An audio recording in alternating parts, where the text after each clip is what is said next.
Sir வணக்கம் sir. வணக்கம் ஹரி. கடைசியாக 3 நாள் சட்டசபை முடிந்ததுக்கு பிறகு விஜயோட அரசியல் நகர்வு எப்படி சார் இருக்குது? ரொம்ப பிரமாதமாக இருக்குது உண்மையிலே ஏன்னா சிஎம் விஜயாக அவருக்கு என்ன அனுபவம் இருக்கிறது, அவர் என்ன சட்டமன்றத்தில் செயலாற்ற போகிறார், குறிப்பாக அதிகாரிகள் அவர் எப்படி வேலை வாங்க போகிறார், நலத்திட்டங்களை அவர் எப்படி செயல்படுத்த போகிறார், அவருக்கு எந்த கோப்பில் எந்த கையெழுத்து போட தெரியும், இதெல்லாம் பொதுவாக வைக்கிற ஒரு விமர்சனம். எல்லாரும் கற்றுக்கிட்டா வந்துடுறாங்க. அதுக்கான அதிகாரிகள் இருக்காங்க, மூத்த அரசியல்வாதி செங்கோட்டையன் மாதிரியான அரசியல்வாதிகள் இருக்கிறாங்க. அவங்ககிட்ட ஆலோசனை கேட்குறது அதிகாரிங்கிட்ட ஆலோசனை நடத்திட்டு இருக்காரு. குறிப்பாக அந்த மகளிர் உரிமை தொகையெல்லாம் 1000 ரூபாய் கூட வங்கியில் ஒன்றும் போடல அப்படின்னாங்க. 1000 ரூபாய் அந்த வங்கியில் சேர்ந்தாச்சு. 2500 ரூபா விரைவில் வரும். ஏன்னா ஆட்சியில் உட்காந்து 10 நாள் கூட ஆகலை இன்னும். அதுக்குள்ளேயே எல்லாத்தையும் ஒரு லிஸ்ட்டு போட்டு சிஎம் விஜய் இதை பண்ணுவாரா, சிஎம் விஜய் அதை பண்ணுவாரா, சிஎம் விஜய் இது பண்ணுவாருன்னா எங்கள் 717 கடைங்களை, சாராய கடைங்களை மூட சொன்னதே ஒரு பெரிய சாதனைங்க. பெரிய சாதனை. இந்த அம்மா பாருங்கள், டி நகரில் ஒரு பள்ளிக்கூடம் பக்கத்தில் ஒரு பாட்டியம்மா காமிக்கிறாங்க, என் ஸ்கூல் இதுதான், இங்கே பாருங்கள், ஒரு 5 பில்டிங் தள்ளி ஒரு டாஸ்மாக் கடை இருந்திருக்குது. 40 வருஷமாக போராடினாங்களாம் அந்த கடையை மூட சொல்லி. என்னால் முடியவே இல்லை, அவ்வளோ படைபலமும் பணபலமும் அந்த இடத்துல இருந்ததுனால நான் எவ்வளோ போராடி பார்த்துட்டேன். ஆனால் தம்பி சிஎம்மா வந்தார், ஒரே ஒரு உத்தரவு தான் போட்டார், அந்த கடையை எடுத்துட்டாங்க, பசங்கள்லாம் இன்றைக்கி நிம்மதியாக போயிட்டு வந்துருக்குதுன்னு. இப்படி தான் படிப்படியாக தான் போக முடியும். எடுத்த உடனே படத்தில் காமிக்கிற மாதிரி சூப்பர் ஹீரோவோ அல்லது சூப்பர் முதல்வரோ ஆக முடியாது, போகவும் முடியாது. அது யதார்த்தம் இல்லை சார். இன்னொன்று பார்த்தீங்கன்னாக்கா, இந்த கள்ளச்சந்தையில் மது விற்பனை செய்த அந்த ஒரு வெற்றி ஊரில் கூட பார்த்தீங்கன்னாக்கா ஒரு இன்ஸ்பெக்டர் சஸ்பெண்ட் செய்திருக்காரு.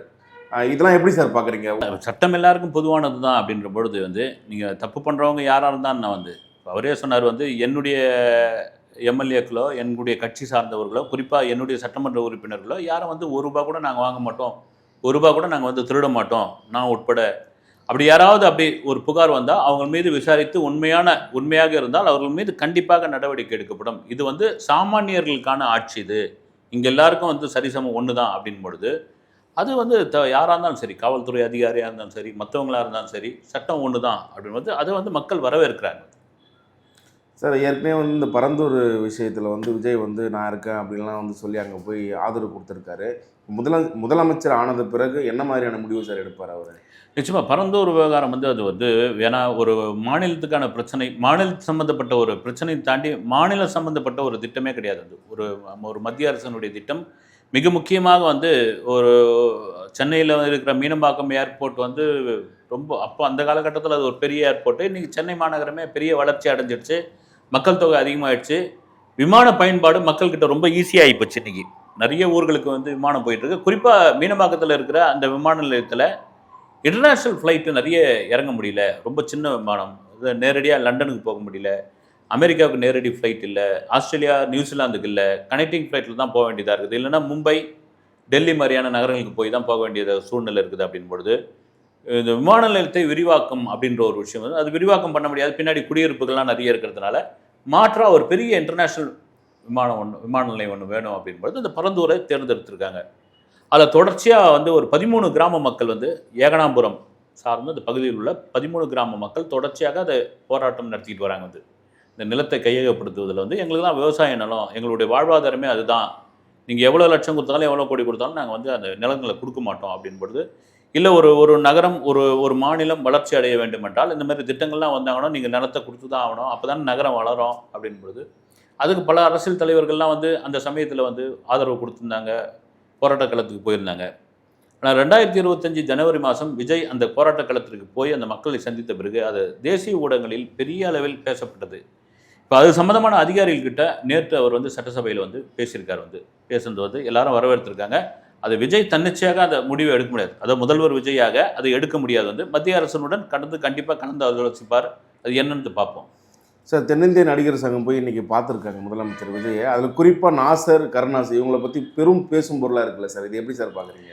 உண்மையாகவே ஏன்னா விஜய் அரசியலுக்குள் கட்சி ஆரம்பித்து அவர் தொடர்ச்சியாக அந்த மக்களை சந்திக்கிற பயணம் நடந்த பொழுது அவருடைய செல்வாக்கு அந்த சமயத்தில் அதிகமாக வந்த பொழுது பலர் விமர்சனம் பண்ணாங்க. விஜயை எல்லாரும் விமர்சனம் பண்ணாங்க.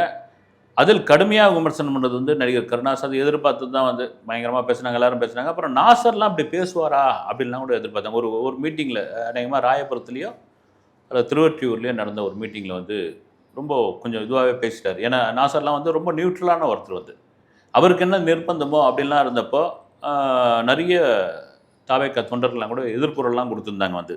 அப்படி பேசக்கூடிய ஒரு நபரே கிடையாது வந்து.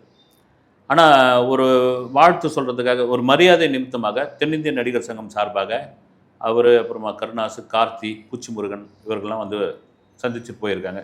எனக்கு என்ன தோணுதுன்னா, இந்த அம்மா முன்னாள் முதல்வராக மறைந்த செல்வி ஜெயலலிதா அவர்கள் இது மாதிரி ஒரு சம்பவங்கள் இவ்வளோ ஒரு பேச்சு பேசியிருந்து அவங்க நாங்கள் வரேன்னு சொல்லியிருந்தா அந்த ஏரியா பக்கமே சேர்த்துருக்க மாட்டாங்க. அது மாதிரி சம்பவங்கள்லாம் கூட நடந்திருக்குது.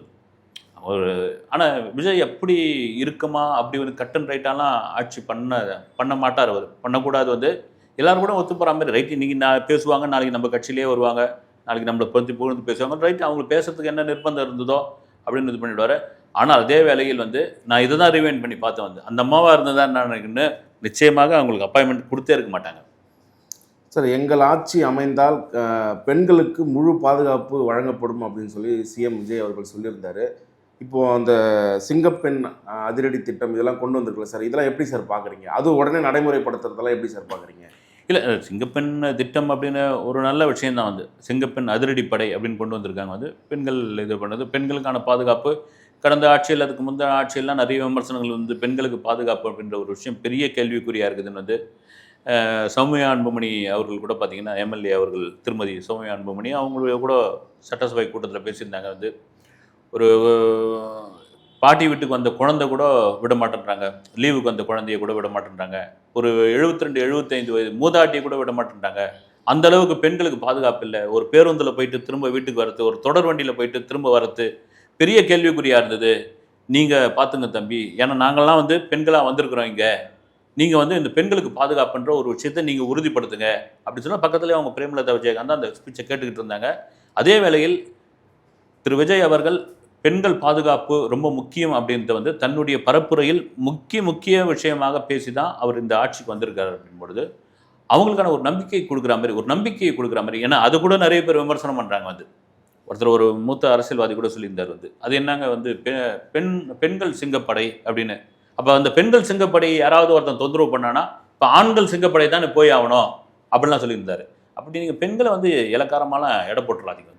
இன்றைக்கி பெண்கள் எவ்வளோ இன்றைக்கி இராணுவத்தில் இருக்கிறாங்க, ஃப்ளைட் ஓட்டுறாங்க, விண்வெளி ஆராய்ச்சிக்கு போகிறாங்க. உலகத்தில் பெண்கள் வந்து ஒரு முக்கியமான இடத்துல இருக்காங்க. நீங்கள் பெண்கள் அப்படின்னு தவறாக ஏதோ லெஃப்ட் ஹேண்டில் டீல் பண்ணுற மாதிரி பண்ண வேணாம். உண்மையிலே ஆண்களை விட மன உறுதியில் பெண்கள் ரொம்ப ரொம்ப அழுத்தமானவங்க அது. அதனால் ஒரு வரவேற்கக்கூடிய ஒரு நம்பிக்கை தானே வந்து. இப்போ ஒரு படம் இருக்குது, அப்போ அவங்களுக்கு எவ்வளோ கான்ஃபிடென்ட் இருக்கும். தூக்கி போட்டு எவனா வாழாட்டினா தூக்கி போட்டு மெதிரா வந்து 2 சாத்துறா நம்ம சிஎம் இருக்காரு அப்படின்ற அளவுக்கு வந்து இருக்குல்ல. அதனால் வரவேற்கணும், அதை வந்து விமர்சனம் பண்ணக்கூடாது. குறிப்பாக சிஎம் விஜய் அவர்கள் முதலமைச்சர் ஆனது பிறகு சட்டமன்றமாக இருக்கட்டும், இப்போ தலைமைச் செயலம் வரும்பொழுது காலம் தவறாமல் நேரம் தவறாமல் சரியாக வர்றதை எப்படி சார் பார்க்குறீங்க? இல்லை, அது வரவேற்கக்கூடிய ஒரு விஷயம். மற்றவங்களாம் சரியாக வரலையா அப்படின்ற கேள்விலாம் இது கிடையாது. எல்லோரும் வந்துட்டு இருப்பாங்க. என்னென்னா கரெக்டாக அந்த சொல்லுவாங்கள்ல, கரெக்டாக அந்த டைமுக்கு ஆன் டியூட்டிக்கு வந்துடுறாரு, ஒரு அரசு அதிகாரி மாதிரி வராரு அப்படின்போது நான் முதல்வர், நானும் அரசு சார்ந்தவன் தான், மக்களால் தேர்ந்தெடுக்கப்பட்டவன் தான், நான் தான் லீடர் வந்து, நான் தான் தலைமை. முதல்ல வந்து லீடர் வந்தால் தானே எல்லாரும் வருவாங்க வந்து. ஒரு லீடர் கரெக்டாக இருந்தால் தானே எல்லாரும் கரெக்டாக இருப்பாங்க. அதனால் நான் ரொம்ப தெளிவாக இருக்கிறேன் அப்படின்னா அதை பாராட்டுறாங்க, விமர்சனம் பண்ணல. அது நல்ல ஒரு விஷயம் வந்து.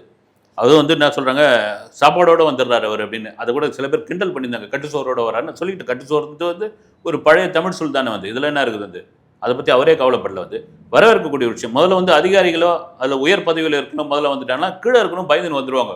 அவர் கரெக்டான டைமுக்கு வந்துடுவார்ப்பா, நம்ம வந்துடணும் அப்படின்னு. வரவேற்கக்கூடிய ஒரு விஷயம். சரி, இன்னொன்று பார்த்தீங்கன்னாக்கா, அவர் சிஎம் ஆனதுலேருந்து பார்த்தீங்கன்னா அவருடைய கோட் ஷூட் ஆகட்டும், அவர் நெத்தியில் வச்சுக்கிற பொட்டாகட்டும், அவரை வந்து ஒரு சர்வே எடுத்துகிட்டே இருக்கிறாங்களா சார்?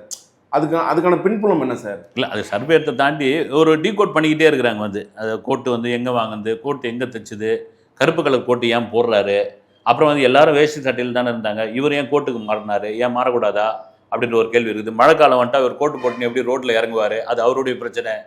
இது எல்லாம் வந்து பேச தான் செய்வாங்க வந்து. அப்புறம் நீங்கள் சொன்ன மாதிரி வந்து அது நெத்தியில் வந்து எட்டுக்கிற அந்த பொட்டு என்ன பொட்டு வந்து, அது திருச்செந்தூரில் வந்து சத்ரு சம்பாரத்தில் வந்து யாகத்தில் வளர்த்தி கொடுக்கப்பட்டது அப்படின்னு, அப்புறம் வந்து ஜோசிக்காரர் கொடுத்தது அப்படின்னு, இப்படியா பல விதமாக பேசிக்கிறாங்க. அது எல்லாம் தான் பேசத்தான் செய்வாங்க. நீங்கள் சாதாரண ஒருத்தரே வந்து ஒரு ஒரு முதல்வராக சாதாரணன்னு சொல்ல வந்து ஒரு பதவியில் வராங்க அப்படின்பொழுது அவங்கள பற்றி விமர்சனம் பேசும்போது ஒரு என்ன சொல்கிறது, ஒரு உச்ச நட்சத்திரம் இன்றைக்கும் அவருக்கு வந்து சினிமாவில் ஒரு செல்வாக்குள்ள ஒரு நடிகர் வந்து இன்றைக்கி வந்து அவர் மார்க்கெட்டில் இன்றைக்கி வந்து தமிழ் சினிமாவில் இந்திய சினிமாவில் நம்பர் 1 ஆக்டர் வந்து அவர் வந்து முதல்வர் ஆகிட்டார், அரசியல் களத்துக்குள்ளே வந்துட்டார் அப்படின்போது அவரை வச்சு டீகோட் பண்ணுறது அதை வந்து ஒரு விமர்சனமாக எடுத்துக்காம ஓகே பண்ண தான் செய்வாங்க, அதை பற்றி அவரே கவலைப்படலன் போது அதை அப்படியே விட்டுட்டு போக வேண்டியது தான் வந்து. சார் இன்னொரு பேசும் பொருள் இருக்குது, 10 லட்சம் கோடி கடன் இருக்குது. ஆனால் வந்து விஜய் வந்து அடுத்தடுத்த திட்டங்களை வந்து சொல்கிறதையும் செய்கிறாரு, சொல்லாததையும் செய்கிறாருன்ற மாதிரி அடுத்தடுத்த நடவடிக்கைகள் எடுத்துகிட்டே இருக்கிறாரு சார். இது எப்படி சார் பார்க்குறீங்க? இல்லை அப்போ தானங்க அரசு இயங்கும் வந்து. உங்களுக்கு கடன் இருக்குதுன்னு இருந்தால்